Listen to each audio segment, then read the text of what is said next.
The subway car screeched as it pulled into the station, bodies swaying in unison like reluctant dancers. I was 9 months pregnant, my belly stretched tight, my back aching with each jolt of the train.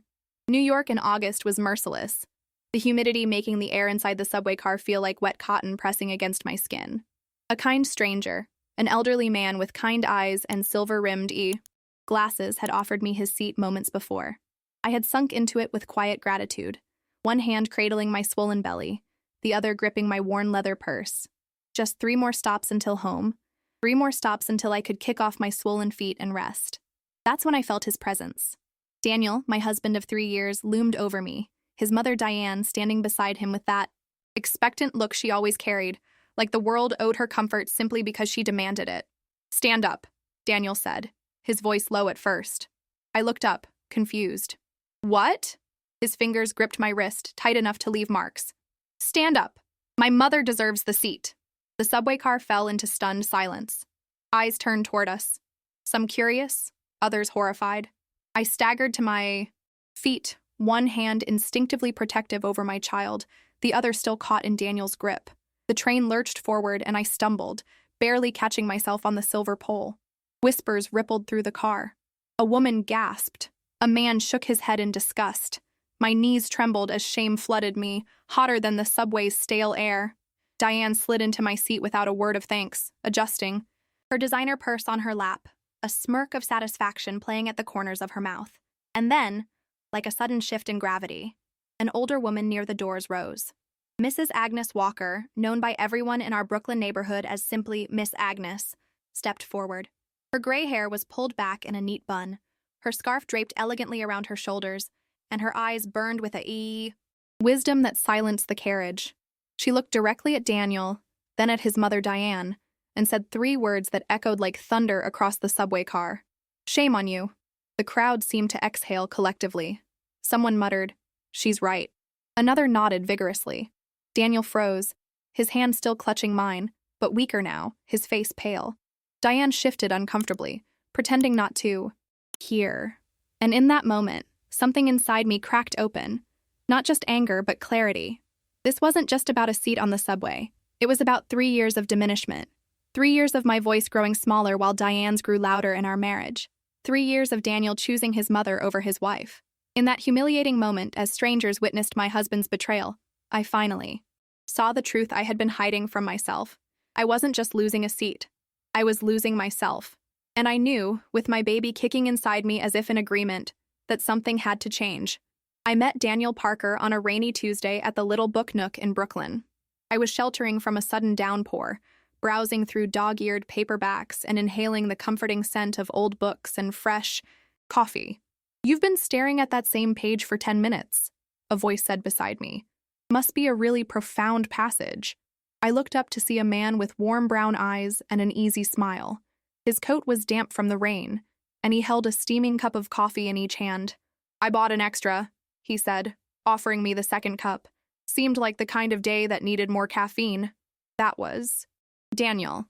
Thoughtful, charming, observant. Or at least, that's who he was then.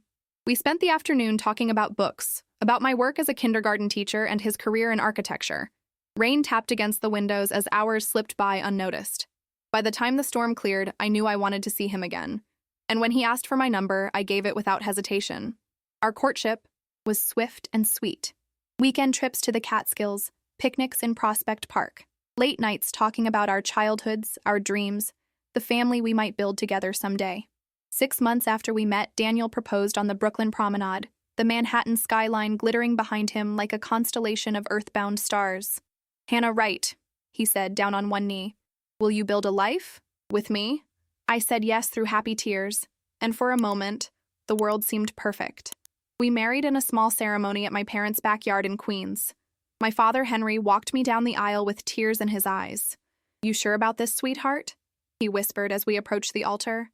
Something about him makes me uneasy. I squeezed his arm reassuringly. "I'm sure, Dad. He's the one." My father nodded, kissed my cheek, and placed my hand in Daniel's. But looking back, I wonder if he saw something I was too in love to notice. The first sign came during our wedding reception.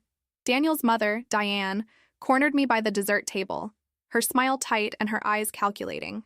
Daniel has always been so sensitive, she said, sipping champagne. He needs special care. I've always been. The only one who truly understands what he needs. I laughed, thinking it was a joke. Well, I hope I'll learn quickly. Her smile never reached her eyes. Oh, darling, some things can't be learned. They're instinctive, like a mother's love. I should have recognized the warning in her words, but I was too happy, too certain of our future together to see the shadow she would cast over our marriage. For the first year, life was blissful. We rented a small but charming apartment in Brooklyn with a fire escape where I grew herbs and tomatoes in the summer. Daniel brought me coffee in bed every morning before heading to his firm. We spent weekends exploring the city, trying new restaurants, planning our future. When I told him I was pregnant, he lifted me off my feet and spun me around, his face alight with joy. We're going to be a family, he whispered against my hair. You, me, and our little one. But things began to shift during my 4th month of pregnancy. Diane, who had been relatively distant since our wedding, suddenly became a constant presence in our lives. It started innocently enough. She brought over homemade meals, saying I needed proper nutrition for the baby. Then she began rearranging our apartment, insisting that the layout wasn't safe for a pregnant woman. The baby's room should face east, she declared one afternoon, directing Daniel to move furniture around while I sat helplessly on the couch. Morning light is essential for a child's development. When I tried to object, suggesting we might want to make these decisions ourselves, Daniel shot me a pleading look. Mom just wants to help, Hannah. She raised me alone, you know. She knows what she's doing. And so it began.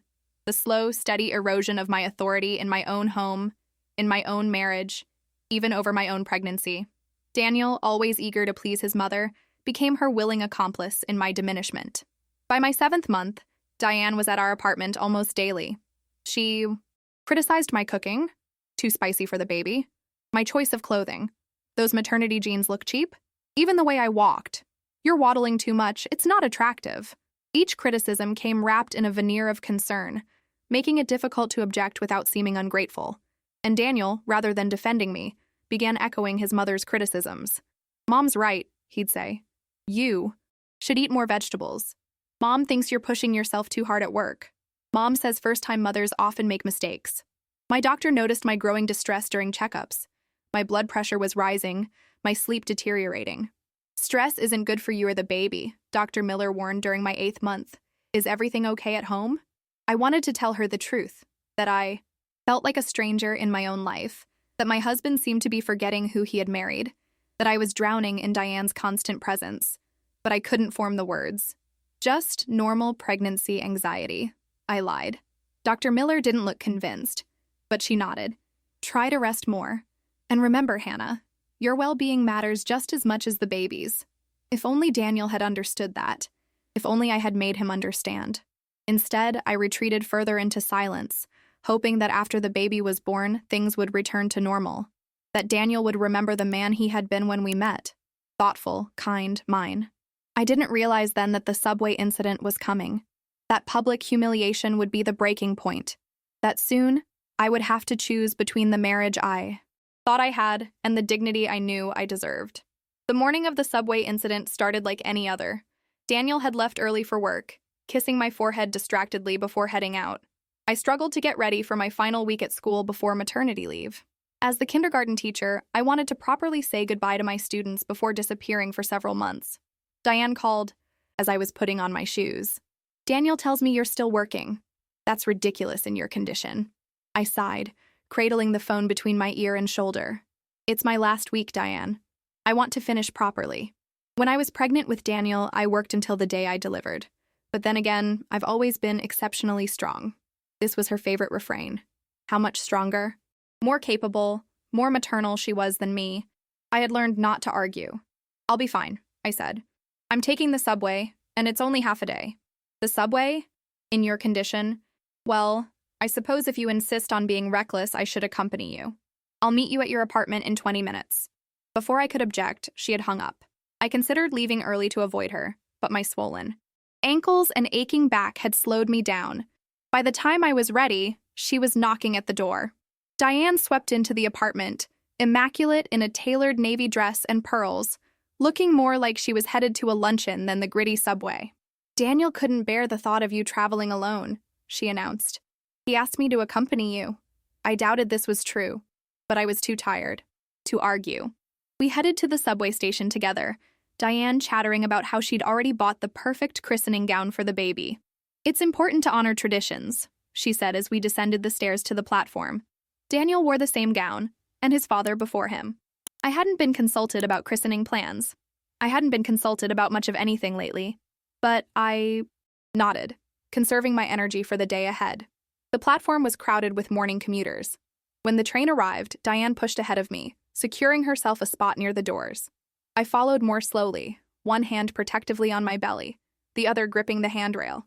The car was packed, but a kind elderly man noticed me and stood immediately.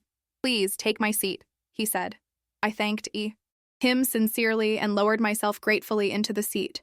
The relief was immediate. My ankles had been swelling badly, and standing for even short periods had become painful. At the next stop, more passengers boarded. Among them was Daniel, unexpectedly. He must have forgotten something and been heading back home. He spotted us immediately, his eyes widening in surprise. "What are you two doing here?" he asked, making his way toward us. "I told you I was accompanying Hannah to work," Diane said. "The subway is no place for a woman in her condition." Daniel frowned, looking at me sitting and his mother standing. That's when it happened.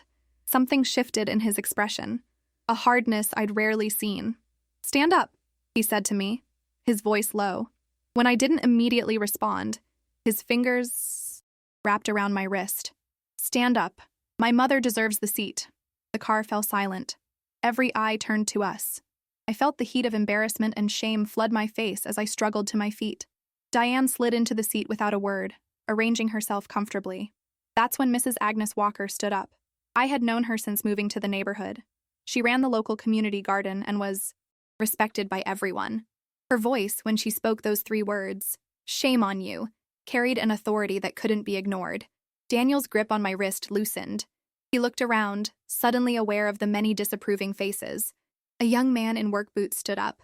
"Lady, you can have my seat," he said to me. "I'm getting off at the next stop anyway." I moved gratefully toward him, but Daniel's hand stopped me. "She's fine standing," he said, his voice strained. "She needs the exercise." The young man's eyebrows shot up. "Seriously, dude?" Mrs. Walker stepped closer. "Daniel Parker," she said, her voice low but clear. "I've known you since you were a boy running through the neighborhood with skinned knees. Your father would be ashamed to see you treat your wife this way." At the mention of his father, Daniel's face went white. Robert Parker had been a kind, gentle man who died when Daniel was in college. The neighborhood had mourned him deeply. "This isn't your business," Diane snapped at Mrs. Walker. "When a pregnant woman is mistreated on my watch, I make it my business," Mrs. Walker replied evenly. Then she turned to me with gentler eyes. "Hannah, dear, come sit by me. My stop is next, and you can have my seat." I moved toward her, relieved to escape Daniel's grip. The rest of the journey passed in tense silence. When we reached my stop, I stood to leave. Daniel moved as if to follow, but Mrs. Walker placed a firm hand on his arm. "I think Hannah needs some space," she said.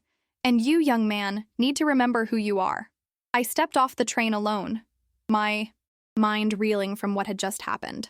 As the doors closed behind me, I caught a glimpse of Daniel's face, a mixture of anger and confusion, as if he couldn't understand what he had done wrong. That day at school, I moved through my lessons mechanically, my thoughts elsewhere. During lunch break, I sat alone in my classroom, hands resting on my belly, feeling my daughter kick beneath my palms. "What am I going to do?" I whispered to her. "What are we going to do?" My phone buzzed with a text from Daniel. "Mom is upset. You embarrassed her on the subway. We need to talk when you get home."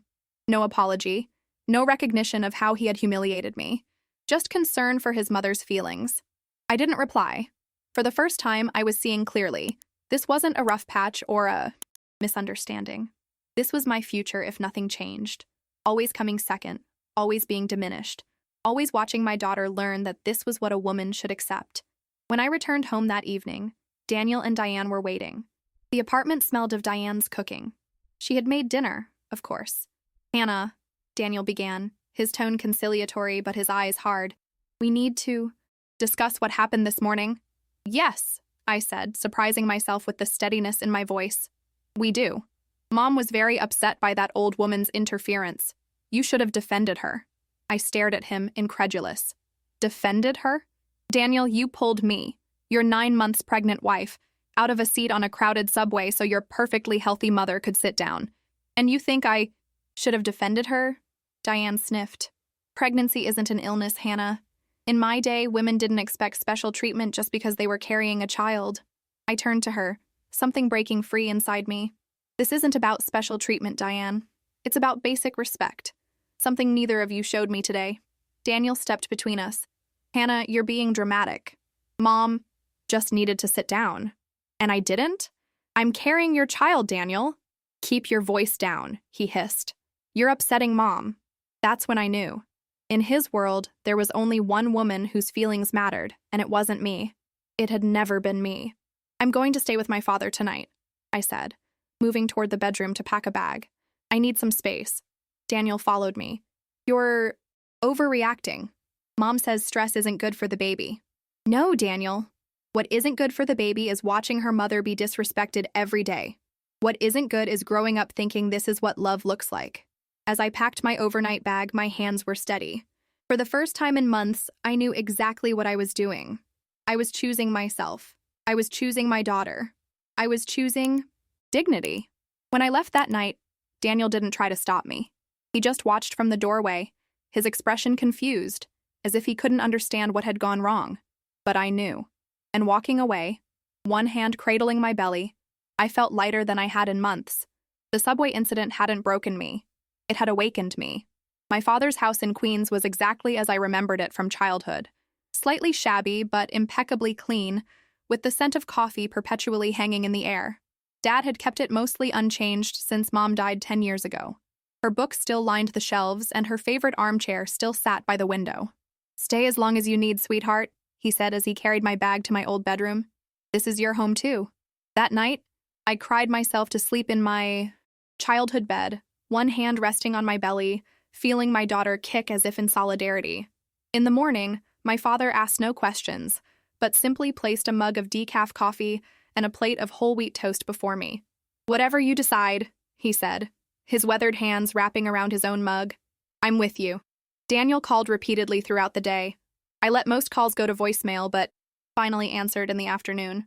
When are you coming home? He asked, his voice a mixture of impatience and confusion. I don't know, I replied honestly. I need time to think. There's nothing to think about. You're overreacting. Mom says hormones make pregnant women irrational. I closed my eyes, steadying myself. This isn't about hormones, Daniel. It's about respect. Come home, Hannah. The baby will be here soon. We should be together. Part of me wanted to give in, to believe that things could return to how they were when we first fell in love. But the memory of the subway was too fresh, the humiliation too raw. I'll think about it, I said finally. But I need a few days. 3 days passed. I spoke with my principal and arranged for an earlier start to my maternity leave. Went for long walks in my father's neighborhood, reacquainting myself with the streets of my childhood. And I thought, really thought, about what kind of life I wanted for myself and my daughter. On the 4th day, I felt a sharp pain while preparing dinner. I dismissed it as Braxton Hicks contractions, but when my water broke an hour later, I knew the baby was coming early. Dad, I called, trying to keep my voice steady. We need to go to the hospital. My father drove quickly but carefully through the evening traffic, glancing worriedly at me as I breathed through contractions. Should I call Daniel? He asked. I nodded, gripping the door handle as another contraction hit. Yes, he should be there. My father made the call from the hospital parking lot. Daniel answered immediately. I'll be right there, he promised. Just let me get Mom. By the time I was settled in a delivery room, the contractions were coming fast and hard. A nurse checked my dilation and looked concerned. 4 centimeters already, she said. This little one is in a hurry. An hour passed. Then 2. No sign of Daniel. My father paced the room, his face darkening with each passing minute. I'm calling. Him again, he said finally. Daniel answered on the 4th ring. There was commotion in the background. Voices, beeping machines. Daniel, where are you? My father demanded. Hannah's in labor. We're at Mount Sinai, Daniel replied, his voice strained. Mom collapsed with chest pains. I can't leave her. My father's knuckles whitened around the phone. Your wife is having your baby. Now. I can't leave Mom, Daniel repeated. She needs me. My father looked at me, his expression asking a silent question. I nodded, tears streaming down my face, partly from the pain of contractions, partly from the final shattering of any illusion I had about my marriage. You've made your choice, my father said into the phone, his voice cold. Don't expect Hannah to forget it. He ended the call and came to my side, taking my hand in his. I'm here, sweetheart. I've got you. The next few hours blurred into a haze of pain, effort, and finally, the miraculous sound of my daughter's first cry. She came into the world at 3:17 a.m., small but perfect, with a shock of dark hair and eyes that seemed to hold all the wisdom in the world. Lily, I whispered as the nurse placed her on my chest. Her name is Lily. My father, who had stayed by my side through every contraction, every push, brushed tears from his eyes. She's beautiful, Hannah, just like you were. No Daniel, no Diane, just my father, my daughter, and me. A family bound by love and loyalty. Daniel arrived the next morning, alone and unshaven, his eyes bloodshot from lack of sleep. Mom's fine, he said by way of greeting.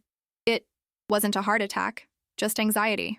I said nothing, just watched as he approached the bassinet where Lily slept. He peered down at her, his expression unreadable. She's small, he observed. 5 pounds, 8 ounces, I replied. The doctor says she's perfectly healthy. He nodded, then sat heavily in the chair beside my bed. Hannah, I know you're angry, but we need to put that aside for Lily's sake.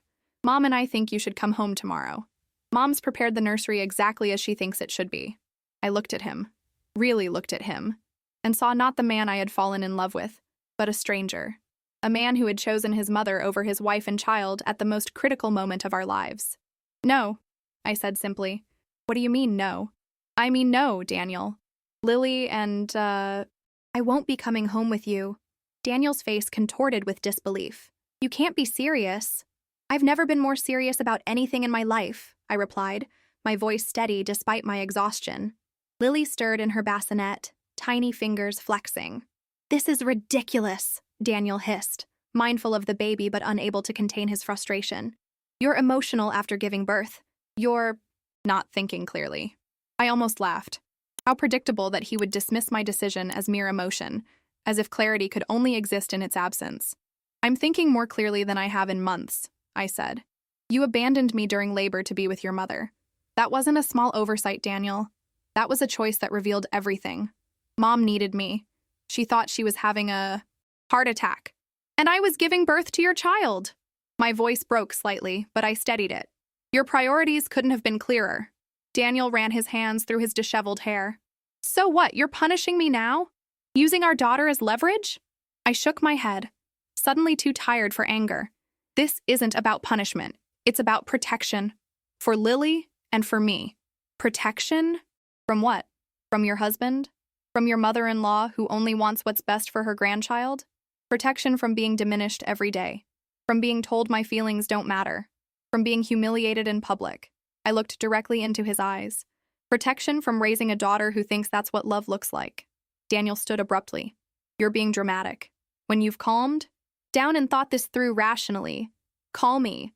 Mom and I will be ready to welcome you both home. As he turned to leave, my father entered the room, carrying a cup of hospital coffee. They exchanged cold glances as they passed each other. Dad waited until Daniel was gone before speaking.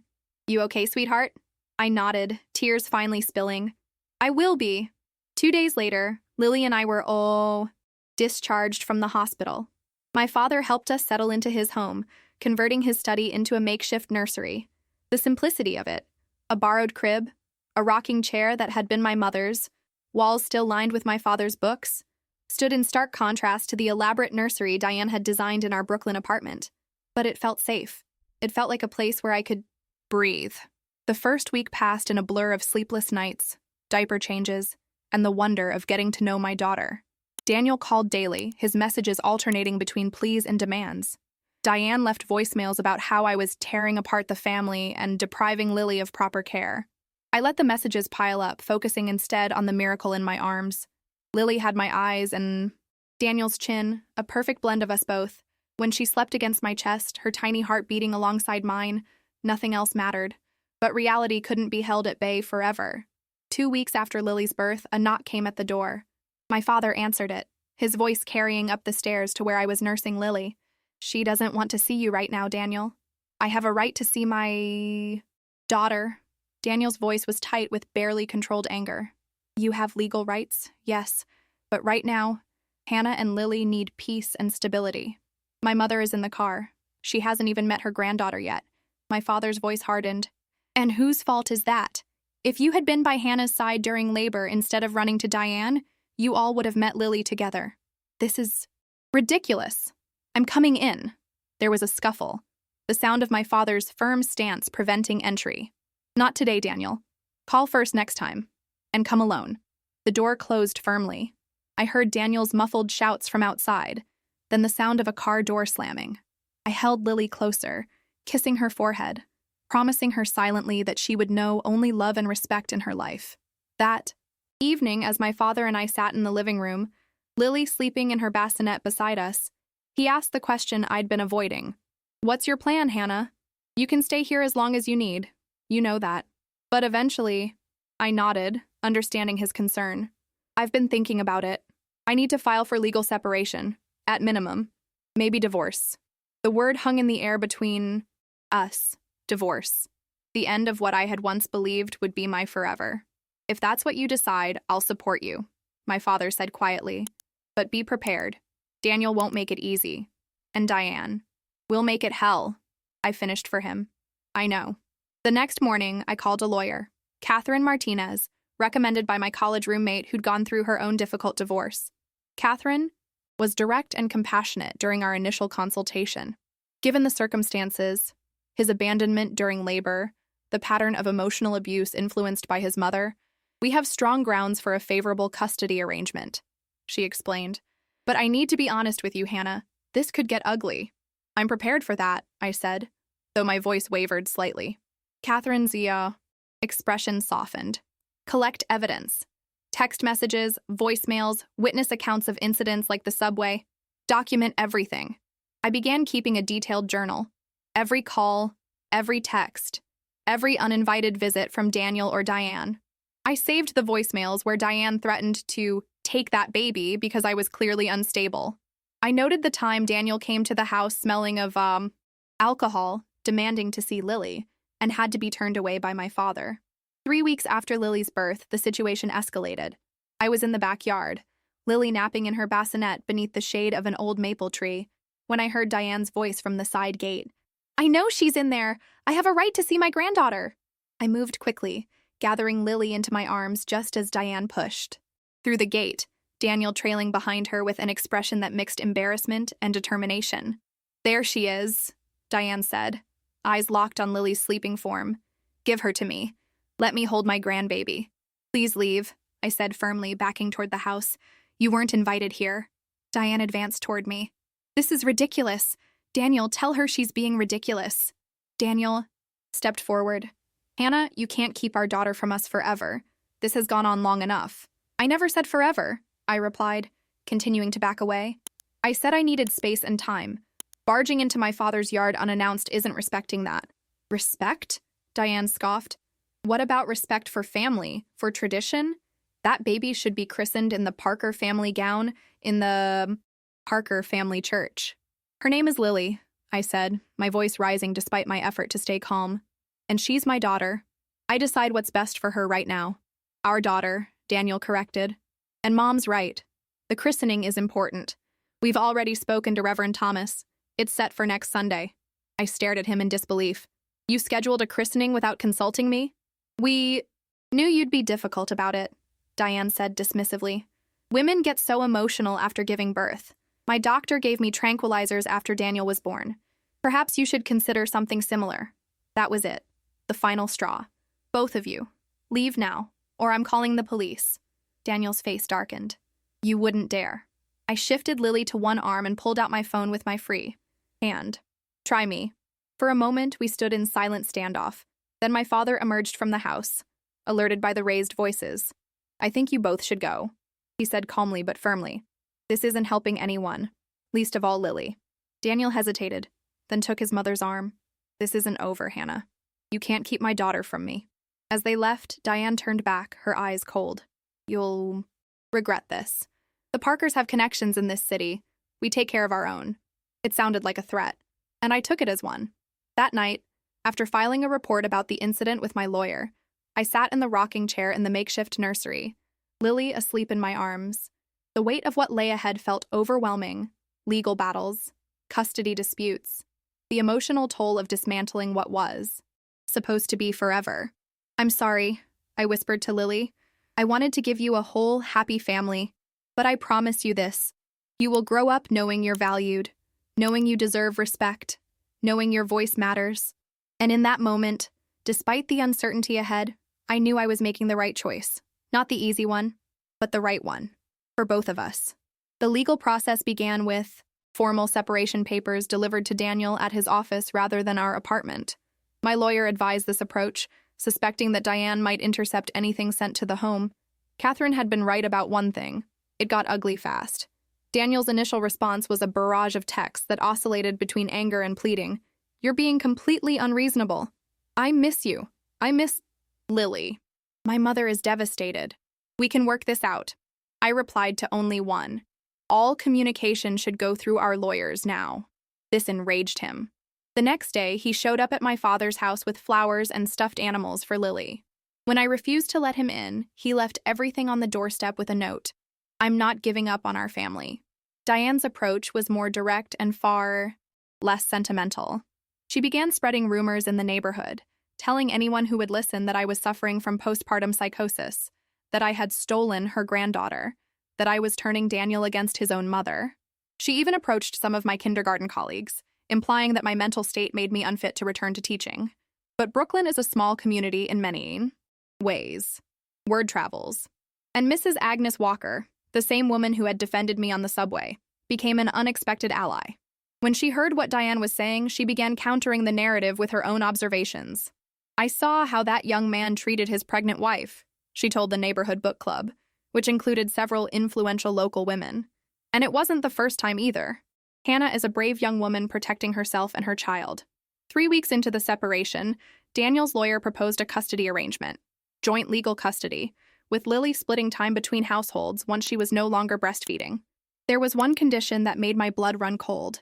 Diane would have guaranteed visitation rights and could act as Daniel's proxy during his parenting time if he was unavailable. "Absolutely not," I told Catherine. "I won't have Diane raising my daughter half the time." Catherine nodded, making notes. I suspected as much. Their proposal indicates their strategy. They're positioning Diane as an essential caregiver. We need to counter that narrative.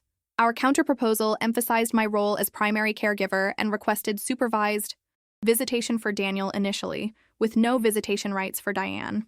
We cited the subway incident, Daniel's absence during Lily's birth, and the confrontation in my father's yard as evidence that Daniel consistently prioritized his mother's desires over his daughter's well-being. The back and forth continued for weeks. Meanwhile, I focused on healing, bonding with Lily, and rebuilding my sense of self. I joined a support group for single mothers and found strength in their stories. I began walking daily, pushing Lily's stroller through the tree-lined streets of my father's neighborhood, regaining physical strength and mental clarity with each step. Then, 2 months after Lily's birth, things escalated again. I received a certified letter informing me that Daniel was filing for emergency custody, claiming I was alienating him from his daughter and creating an unhealthy environment by isolating Lily from her father's side of the family. The court date was set for the following week. I barely slept the night before, alternating between nursing Lily and rehearsing what I would say to the judge. How could I explain the subtle erosion of dignity that had occurred in my marriage?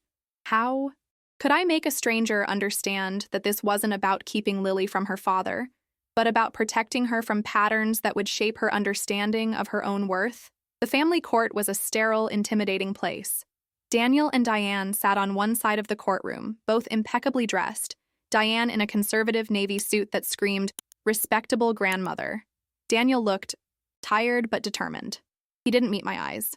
Judge Rosario, a stern-looking woman with silver-streaked hair, reviewed the filings before addressing us. "I see a lot of accusations here, but not a lot of evidence. Mr. Parker claims he's being denied access to his infant daughter. Ms. Parker claims concerns about the influence of the paternal grandmother in Mr. Parker's judgment. Before I make any ruling, I'd like to hear directly from both parties." Daniel spoke first, his voice steady as he described his desperate attempts to be involved in his daughter's life. He portrayed himself as a devoted father, heartbroken by separation from his child. He explained his absence during Lily's birth as a tragic choice forced upon him by his mother's medical emergency. No one should have to choose between their mother and their wife, he said, his voice breaking slightly. But Hannah has never forgiven me for that impossible moment. Now she's punishing me by keeping my daughter away. When my turn came, I took a deep breath and spoke from the heart. Your Honor, this isn't about punishment, it's about protection. My husband has consistently shown that his mother's desires take precedence over my well-being and, I fear, over Lily's. The incident on the subway, where he publicly humiliated me by forcing me, 9 months pregnant, to give up my seat for his able-bodied mother, was witnessed by multiple people. His absence during Lily's birth wasn't a tragic choice. It was the culmination of a pattern where his mother's needs, even minor ones, always came before mine. I described the hostile confrontation in my father's yard, the attempts to schedule a christening without my consent, the disturbing comments Diane had made about medicating me to make me more compliant.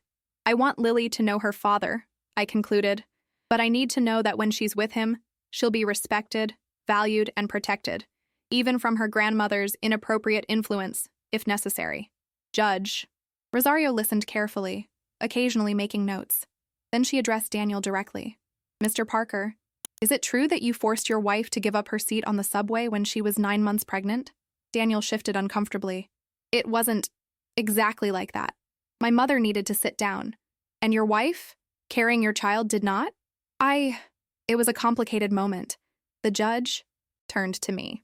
And you say there were witnesses to this incident? I nodded. Yes, Your Honor, including Mrs. Agnes Walker, a respected member of our community who intervened on my behalf. I see. Judge Rosario made another note. And regarding your absence during your daughter's birth, was your mother experiencing a documented medical emergency? Daniel hesitated. She was experiencing chest pains. The doctors eventually determined it was anxiety, but at the time, did you return to your wife once you knew your mother was not having a heart attack? I stayed with my mother. She needed me. More than your wife, who was in active labor? Daniel had no answer for that. Judge Rosario reviewed her notes, her expression unreadable. The courtroom remained silent, the tension palpable as we awaited her decision. Daniel kept glancing at his mother, who sat rigid in her seat, lips pressed into a thin line. I focused on my breathing, Catherine's reassuring presence beside me the only thing keeping me grounded. I've heard enough for today, Judge Rosario finally said. This is clearly a complex situation that requires more than quick judgment. I'm ordering a full evaluation by family. Court services, including home visits to both residences and interviews with all parties involved, before making any custody determinations. She looked directly at Daniel. In the meantime, Mr. Parker, you will have supervised visitation with your daughter twice weekly for 2 hours each visit. The supervision will be conducted by a court-appointed monitor, not by any family member. Diane made a small sound of protest, which the judge acknowledged with a sharp glance. As for Mrs. Diane Parker, the judge continued, I'm issuing a temporary order that she not be present during these visitations. Based on the testimony I've heard today, I have concerns about the dynamics at play. Daniel half rose from his seat. Your Honor, that's not fair to my mother. Mr. Parker, Judge Rosario interrupted firmly. These arrangements are temporary while the court assesses what's in the best interest of your daughter. If you want to demonstrate your fitness as a father, I suggest you start by respecting this court's decisions without immediately consulting your mother's feelings on the matter. The message couldn't have been clearer. Daniel sank back into his chair, chastened. For the first time since entering the courtroom, he looked uncertain. As we filed out of the courtroom, I caught a glimpse of Diane's face. The mask of dignified restraint had slipped, revealing naked fury beneath. She gripped Daniel's arm, whispering urgently in his ear. He nodded, his expression hardening again as they pushed through the doors. That went as well as could be expected, Catherine said as we walked to her car. Judge Rosario is known for being thorough and fair. The home evaluation will be in your favor, Hannah. I wasn't so sure. Diane will make their apartment look perfect. She'll be on her best behavior for the evaluator. Perhaps, Catherine acknowledged, but these evaluators are trained to see beyond surface impressions, and Judge Rosario has already spotted red flags in their behavior. That's significant. The first supervised visit took place the following week at a neutral location, a family center with cheerful murals and toys scattered across colorful rugs. I arrived early with Lily, who was alert and curious at 3 months old, her dark eyes taking in everything. Daniel arrived precisely on time, alone as required. The court-appointed supervisor, Ms. Reyes, a kind but professional woman in her 50s, explained the process. I'll be present throughout the visit, but I'll keep my distance unless needed. Mr. Parker, please remember that this is about bonding with your daughter, not discussing legal matters with Ms. Parker. Daniel nodded stiffly. When I placed Lily in his arms, his face softened for the first time. She's grown so much, he murmured, gently touching her cheek. Lily stared up at him, neither crying nor smiling, simply observing. I moved to a chair in the corner, close enough to respond if needed, but giving them space. For the first hour, Daniel was awkward but gentle, speaking softly to Lily, offering her toys, attempting to engage her. When she began to fuss, he looked at me helplessly. She might be hungry, I said, moving toward them. Daniel handed her over, watching as I settled into a chair to nurse her. You make it look so easy, he said quietly. It's not, I admitted, but we've had time to learn each other's rhythms. A flicker of pain crossed his face. Time I've missed. For a moment, I glimpsed the Daniel I had fallen in love with, thoughtful, vulnerable, capable of reflection, but it vanished. Quickly when his phone buzzed. He glanced at it, his expression closing again. Mom's wondering how it's going, he said, his tone defensive. Ms. Reyes looked up from her notes. Mr. Parker, I'd prefer if you kept your phone away during these visits. This time is for you and Lily. He nodded reluctantly, silencing the phone but not before I saw it buzz several more times. Diane, no doubt, demanding updates. The evaluation process stretched over the next month. A court-appointed psychologist interviewed me extensively about my relationship with Daniel, my pregnancy, and my concerns about Diane's influence. A social worker visited my father's home, noting the modest but loving environment where Lily was thriving. The same team visited Daniel and Diane's apartment, our former home, though I barely recognized it from the photographs. Diane had redecorated completely, erasing any trace of my presence. The nursery she had created was elaborate but sterile, like a showroom rather than a baby's room. Most revealing were the separate interviews with Daniel and Diane. According to Catherine, who received the reports, the psychologist noted Daniel's difficulty answering questions, without glancing at his mother for approval. When asked about his parenting plans, his answers consistently included Diane's involvement. When pressed about how he would handle disagreements with his mother regarding Lily's care, he couldn't provide a clear answer. Diane's interview was even more telling. She repeatedly referred to Lily as our baby and spoke at length about continuing the Parker family traditions. When asked directly about respecting my role as Lily's mother, she dismissed the question, saying, Hannah is young and inexperienced. She needs guidance from a real mother like me. The final court date was set for early December, the day before Catherine called with unexpected news. We've received a settlement offer from Daniel's lawyer, she said. He's proposing to drop the joint custody request in favor of you having primary physical and legal custody. I was stunned. That doesn't sound like Daniel or Diane. There's more. He's requesting regular unsupervised visitation, gradually increasing as Lily gets older. And he's specifically stating that his mother will not be present during these visits unless you approve in advance. It was everything we had been fighting for. What changed? I don't know for certain, Catherine replied, but there's a note attached saying he would like to speak with you privately before tomorrow's hearing. I agreed to meet Daniel at a cafe near my father's house. He was already there when I arrived, sitting at a corner table, looking more disheveled than I'd seen him since our college days, before Diane had. Started selecting his clothes and dictating his appearance.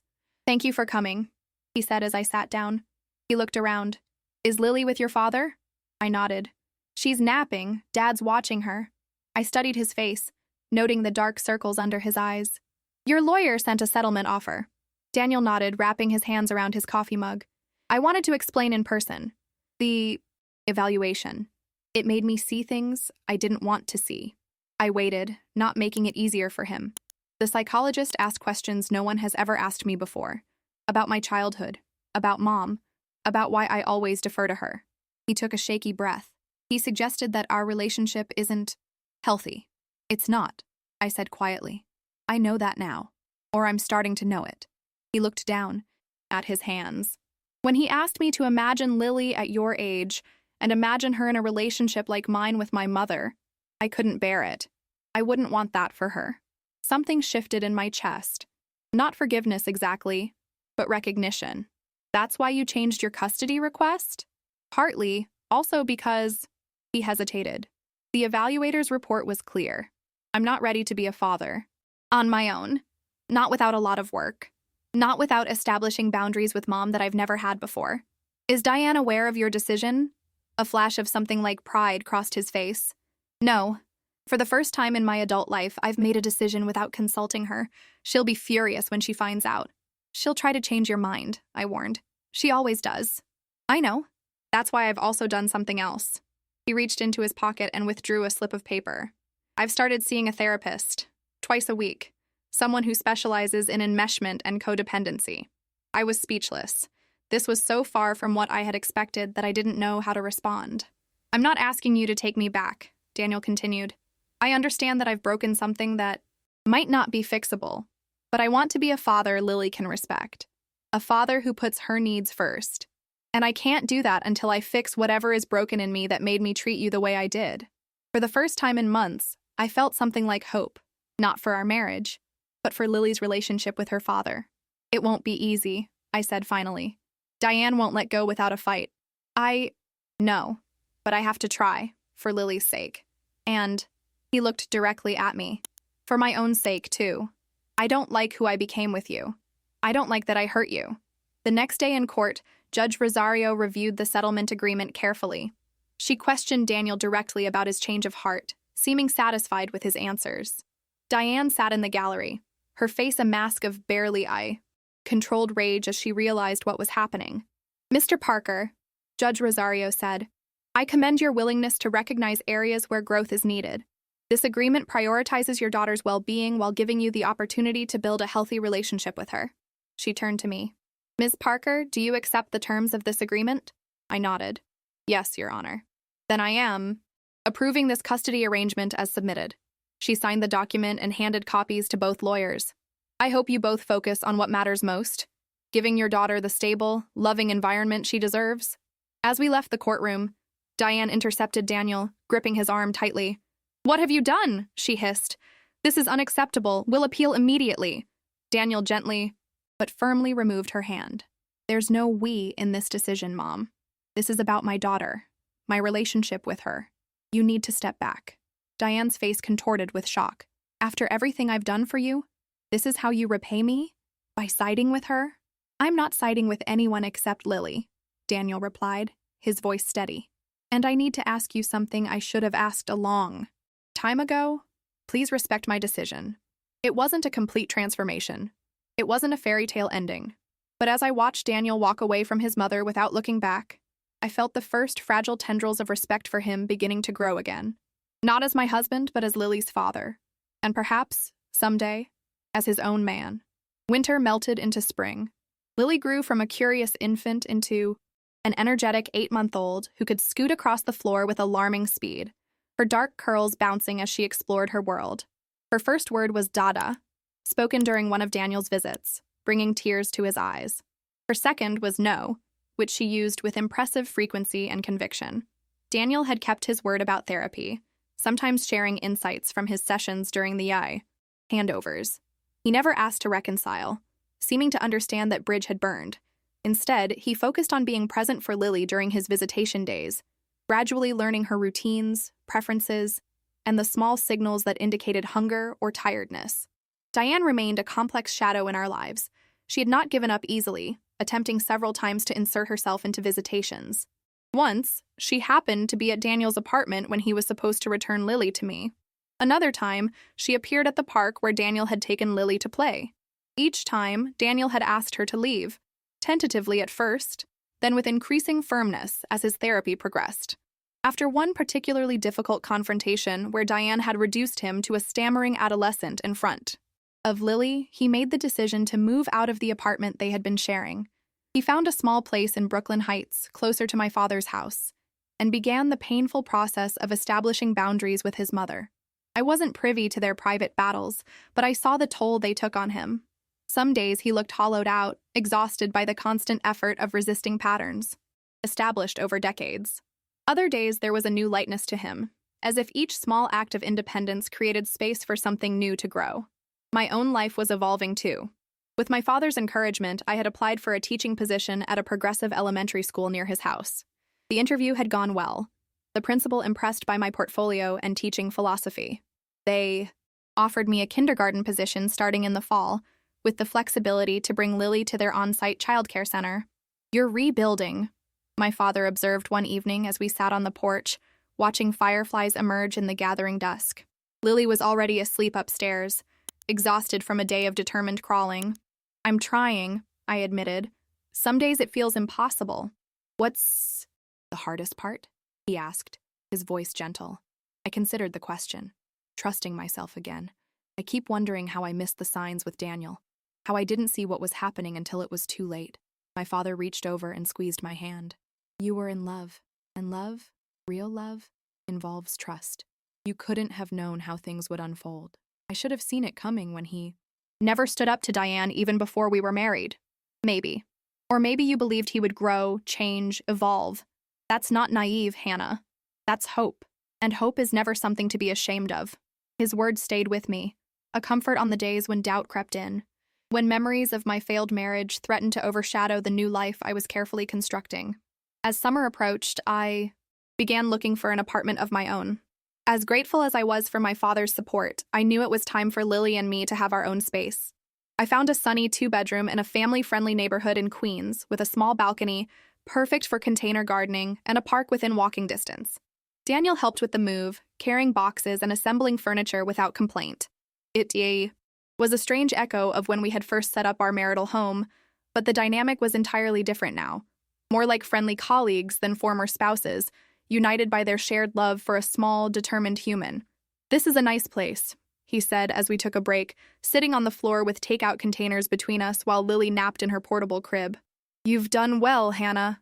"Thanks." I gestured around the half-unpacked living room. "It's a work in progress, but it feels right." He nodded, pushing rice around his container. "I wanted to tell you something. I've been offered a position at a firm in Boston. It would be a significant step up professionally." My stomach dropped. "Boston? That's hours away. What about Lily?" "I turned it down," he said simply. "My place is here, close to her. I've missed enough already." The Daniel of a year ago would have taken the job without hesitation, especially if Diane had encouraged it. This Daniel was making choices based on his relationship with his daughter. It was a profound shift, and I found myself genuinely proud of him. That couldn't have been an easy decision. Actually, it was. He smiled slightly. The hard part was telling Mom. She thought I should take it, that you would have to be reasonable about visitation. How did she take your refusal? Not well. We didn't speak for 2 weeks. He set down his food, his expression serious. But I'm learning that's okay. Her approval can't be the center of my life anymore. Lily needs more than that from me. I need more than that for myself. That conversation marked a turning point in our co-parenting relationship. A tentative trust began to form. Not the blind trust of love, but the cautious trust of two people committed to something larger than themselves. As I settled into my new home, I began reconnecting with friends I had lost touch with during my marriage. My college roommate Sarah, now working as a graphic designer in Manhattan, became a regular visitor, bringing laughter and adult conversation that I hadn't realized how desperately I needed. Through Sarah, I met new people, including Marcus, a pediatric nurse with kind eyes and an easy laugh. When he asked me to coffee, I surprised myself by saying yes. It wasn't a magical evening. We were both nervous, the conversation sometimes stilted, but it was a beginning, a reminder that my heart wasn't permanently closed. "You deserve happiness, Hannah," my father said, when I confessed my guilt about enjoying another man's company. "Moving forward isn't a betrayal of your past. It's an affirmation of your future." By late summer, life had found a new rhythm. I taught summer school 3 mornings a week, preparing for my full-time position in the fall. Lily spent those mornings at CHEED, the school's childcare center, quickly becoming a favorite among the staff for her determined personality and infectious laugh. Daniel had her 2 evenings a week and every other weekend, always returning her clean, well-fed, and happy. Diane remained the one unpredictable element. She had not given up her belief that she had special rights to Lily, occasionally sending lavish gifts or appearing unexpectedly at places she knew we might be. But her power had diminished. Daniel no longer jumped to accommodate her demands, and I had learned to establish firm boundaries without engaging in her attempts at conflict. Then came the day of Lily's first birthday. I had planned a small celebration at my apartment, just my father, Sarah, and Daniel. To my surprise, Daniel asked if he could bring someone, Rachel, a woman he had been dating for a few months, a children's librarian he had met at a parenting class. "She's important to me," he explained, "and if she's going to be in my life, she'll be in Lily's too. I'd like you to meet her before that happens." It was a thoughtful request, one the old Daniel would never have considered. I agreed, appreciating his consideration of my feelings. As Lily's mother, the party was simple but joyful. Lily, adorned in a yellow dress my father had bought her, clapped her hands in delight at the small cake with its single candle. She opened presents with more interest in the wrapping paper than the contents, as one-year-olds do. Rachel proved to be warm and genuine, clearly enchanted by Lily but respectful of my role as her mother. As we gathered around to sing happy birthday, there was a sharp knock at the door. I opened it to find Diane standing there, impeccably dressed as always, holding an enormous gift-wrapped box. "I'm here for my granddaughter's birthday," she announced, attempting to step past me into the apartment. I blocked her entry, keeping my voice level. "Diane, you weren't invited to this gathering. We can arrange another time for you to see Lily." Her face hardened. "This is ridiculous. I'm her grandmother. I have rights." "Mom," Daniel had appeared behind me, his expression firm. "We've discussed this. You can't keep showing up unannounced." "I brought a gift for my grandbaby," she insisted, thrusting the box forward. "Are you really going to deny her this?" Daniel took the box but didn't step aside. "Thank you for the gift. I'll make sure Lily knows it's from you. But right now, I need you to respect our boundaries." "Our boundaries?" Diane's voice rose sharply. "Since when do you and she have our anything? She turned you against me. She took my granddaughter away." The commotion had drawn everyone to the hallway. My father stood protectively near Lily, who was mercifully distracted by a toy. Rachel hung back, clearly uncomfortable. Sarah moved to my side, a silent show of support. "No one took anyone away, Mom," Daniel said quietly. "I made choices. I'm still making them. And right now, I'm choosing to ask you to leave so we can continue Lily's birthday celebration in peace." Diane's face crumpled, a mixture of fury and wounded pride. For a moment, I almost felt sorry for her. Almost. "This isn't over," she said, her voice trembling. "Family is forever, Daniel. You can't erase me." "I'm not trying to erase you," he replied. "I'm trying to build a healthy relationship with you. But that requires respect. For me, for Hannah, for the boundaries we set for Lily." Diane turned abruptly and walked away, her heels clicking sharply on the hallway floor. Daniel closed the door with a sigh, then turned to me. "I'm sorry about that," he said. "I should have anticipated she might show up. It's not your fault," I assured him. "And you handled it well." He smiled wryly. 2 years of therapy showing results? Definitely. We returned to the living room, where Lily was happily smashing cake in her high chair, blissfully unaware of the drama that had just unfolded. Looking around at the small gathering, my father, my friend, my ex-husband, and his new girlfriend, I was struck by how unconventional and yet how right it felt. This was Lily's family. Not perfect, not what I had once imagined, but real, built on respect, boundaries, and genuine care for her well-being. As I watched her laugh, cake smeared across her beaming face, I knew that despite everything we had given her, something precious. Adults who could put her needs above their own pain, their own egos, their own histories. And in that moment, amid the birthday chaos, I felt something unexpected. Peace. 3 years passed like turning pages in a well-loved book. Some days lingering in memory, others blurring together in the rush of ordinary life. Lily grew from a toddler into a spirited 4-year-old with my curls and Daniel's thoughtful eyes. She had my creativity and his attention to detail, along with a fierce independence that belonged entirely to her. I had settled into my teaching position, recently promoted to lead kindergarten teacher with responsibility for curriculum development. The work fulfilled me in ways I hadn't expected, allowing me to channel my experiences into creating a classroom where every child felt valued and heard. Daniel had found his footing as well, both professionally and personally. He had started his own small architectural firm specializing in sustainable family homes, working from a converted warehouse space in Brooklyn.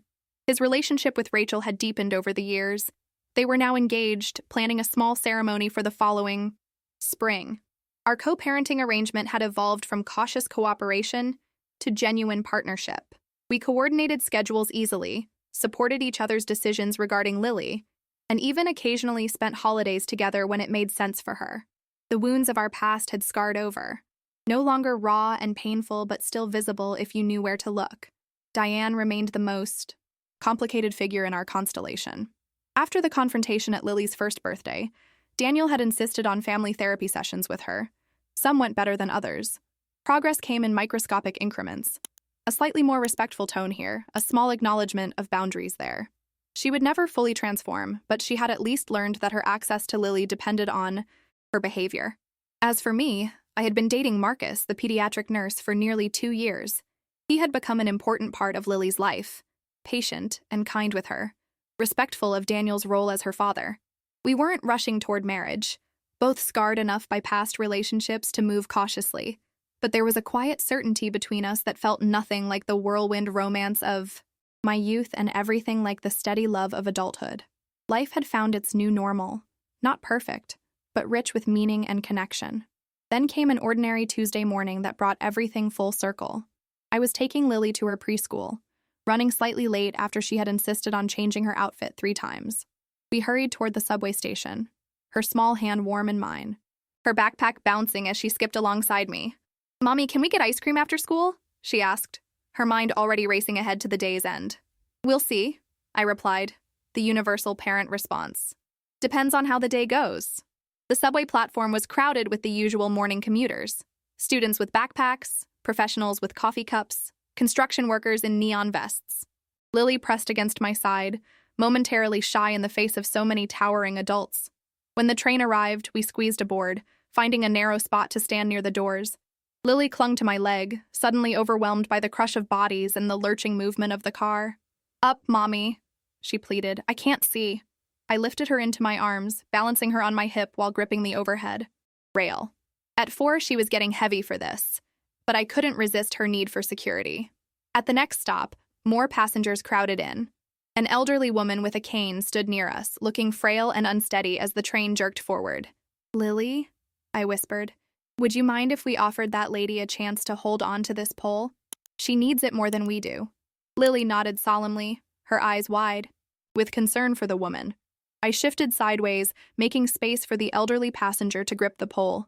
"Thank you, dear," the woman said, her smile revealing deep creases around kind eyes. "It's not so easy to balance these days." "You're welcome," Lily replied with the careful politeness of a child who's been taught that kindness matters. "My mommy says we should help people who need it." The woman's smile deepened. "Your mommy is very wise." 2 stops later, a miracle occurred. A seat opened up directly in front of us as a young man departed the train. Without hesitation, I guided the elderly woman toward it. "Please take this seat," I said. She sank into it gratefully. "You're very kind. Are you sure? You're carrying a child." "We're fine," I assured her. "We're not going far." Lily beamed from my arms, proud to be part of this small act of consideration. And that's when I heard a familiar voice behind me. "Hannah?" I turned to find myself face to face with Daniel and Diane. They must have been on the opposite end of the car when we boarded, hidden by the crowd of commuters. Daniel was dressed for work, a portfolio tucked under his arm. Diane wore one of her perfectly coordinated outfits, her hair freshly styled, her makeup flawless despite the early hour. "Daddy!" Lily exclaimed, wiggling to be put down. I set her on her feet, and she immediately wrapped herself around Daniel's legs. He lifted her up, planting a kiss on her forehead. "Hey, Pumpkin. What a surprise to see you here." Diane stepped forward, her eyes moving from me to the elderly woman I'd just, helped, then back to me again. Something unreadable flickered across her face. The train lurched to a stop at the next station. More passengers boarded. The crowd pressed tighter. "Hannah," Daniel said, "there's another seat open. You should sit down." I glanced where he was pointing. There was indeed an empty seat a few feet away. "I'm okay standing," I replied. "We're getting off soon." Diane stepped closer, her voice lowered for my ears alone. "Is this some kind of performance? Giving up a seat to make a point?" I stared at her, genuinely confused. "Excuse me? This," she gestured toward the elderly woman, "the grand sacrifice, the public display of martyrdom. Is it for Daniel's benefit or mine?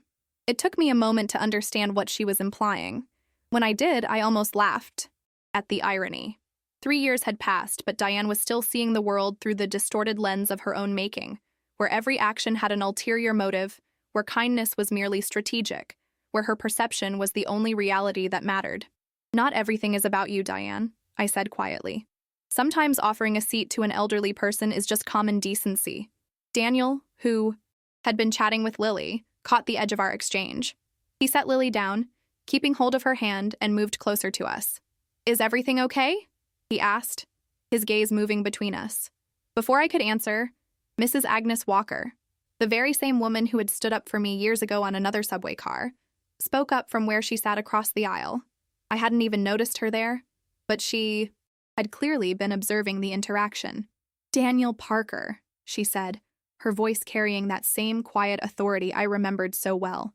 Your ex-wife just performed a simple act of kindness without any expectation of recognition. She's teaching your daughter by example what it means to be considerate of others. She turned her gaze to Diane. Something you might have benefited from learning. Yourself, Diane. The car fell quiet, passengers pretending not to listen while clearly absorbing every word.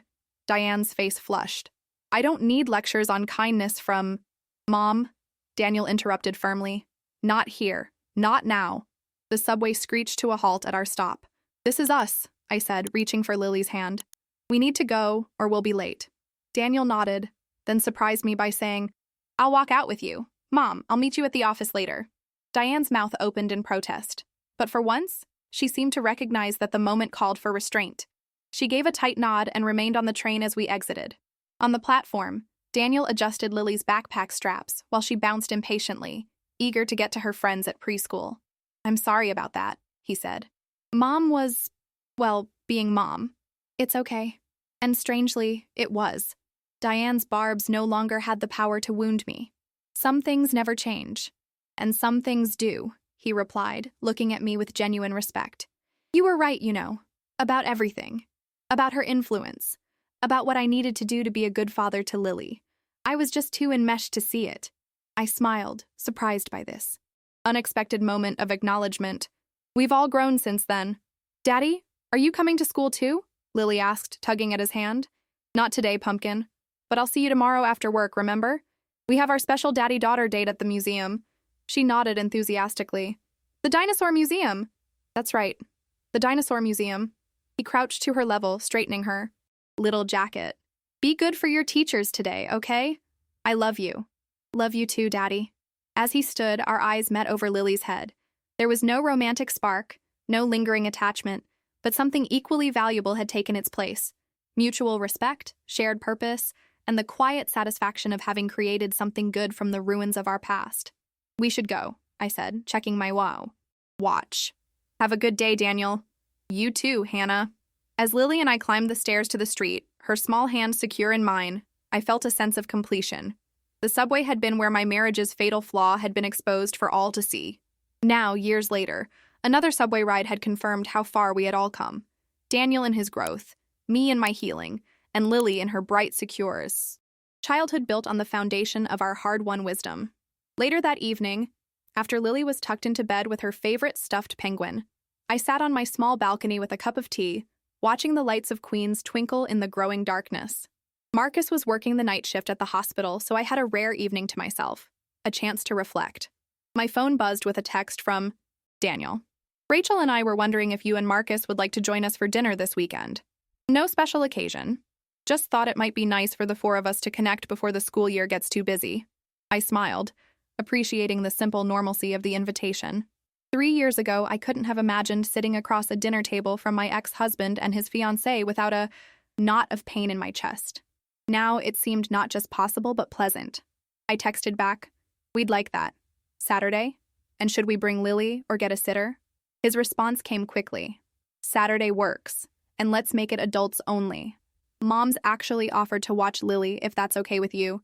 She's been doing really well with the boundaries lately. I considered this. Diane had indeed been more respectful in recent months. Her therapist had apparently helped her understand that her relationship with her granddaughter depended on her respecting the parameters set by both parents. If you're comfortable with it, I am too, I replied. As I set my phone down, I realized how far we had all traveled from that humiliating moment on the subway 4 years ago. The journey hadn't been easy. There had been court battles and tears, therapy sessions and difficult conversations, moments of doubt and flashes of anger. But we had persevered, all of us changed by the experience. Daniel had found the strength to establish boundaries with his mother and become the father Lily deserved. Diane, while never fully transformed, had at least learned that her controlling behavior had consequences. And I had discovered reserves of strength and dignity I never knew I possessed. Most importantly, Lily was growing up surrounded by adults who had chosen to put her well-being above their own grievances. She would never know the tension that had characterized the early months of her life, would never witness the kind of public humiliation I had endured. Instead, she was learning about respect, boundaries, and the quiet power of standing up for oneself without diminishing others. As I finished my tea, I thought about Mrs. Agnes Walker's words on that pivotal day. Shame on you. Such simple words, yet they had contained a profound truth, that treating others with dignity isn't optional. It's fundamental to being human. I had come full circle, from a woman silenced by shame on a crowded subway to a woman confident enough to offer kindness without fear on that same subway line. The journey between those two moments had been difficult, even painful at times, but necessary. And in the end, the lesson I hoped to pass on to Lily was the same one I had learned through fire. When someone refuses to stand up for you, you must learn to stand up for yourself, and for those who cannot yet. Stand alone. Not with anger or vengeance, but with the quiet dignity that comes from knowing your own worth. Some seats in life, I had learned, are worth giving up freely, but your self-respect should never be one of them.